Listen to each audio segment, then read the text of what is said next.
ఇప్పుడు సంక్రాంతి పండుగ సందర్భంగా ఎక్కువ ఈ పతంగులు అనేవి మన రాష్ట్రంలో ఎగరవేస్తారు. అయితే అందులో భాగంగా మనము ఈ చైనీస్ మాంజా అనేది అది నిషేధం. అది కాకుండా మిగతా దారాలతోని మనము ఈ కైట్స్ ఎగరవేసుకోవచ్చు.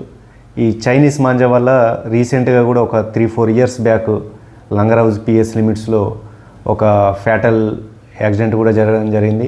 దాంతో గొంతు కోసుకుపోయి ఒక ఆర్మీ ఆఫీసర్, ఆర్మీ జవాన్ చనిపోవడం జరిగింది. దాని తర్వాత ఆసిఫ్ నగర్ పిఎస్ లిమిట్స్లో, అదేవిధంగా ఇక్కడ మంగళాట్ పిఎస్ లిమిట్స్లో కొందరికి సీరియస్ ఇంజురీస్ కూడా అవ్వడం జరిగింది. కాబట్టి అది నిషేధం. దానివల్ల మనుషులకే కాదు, పక్షులకు, తర్వాత ఇతర జంతువులకు కూడా ప్రాణాపాయం ఉంటుంది. కాబట్టి ఆ మాంజా అనేది నిషేధం. మేము దాని మీద విస్తృతంగా రేడ్లు కూడా చేయడం జరిగింది. మేము అదేవిధంగా టాస్క్ ఫోర్స్ వాళ్ళు సుమారు ఇప్పటి వరకు ఒక 10 కేసులు వేయడం జరిగింది. సుమారు ఒక 500 బాబిన్స్ వరకు కూడా మేము సీజ్ చేయడం జరిగి వాళ్ళ మీద కేసులు పెట్టి రిమాండ్కి పంపిస్తున్నాము.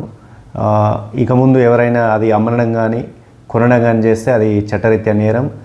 వాళ్ళ మీద కేసులు కట్టి జైలుకు పంపించడం జరుగుతుంది.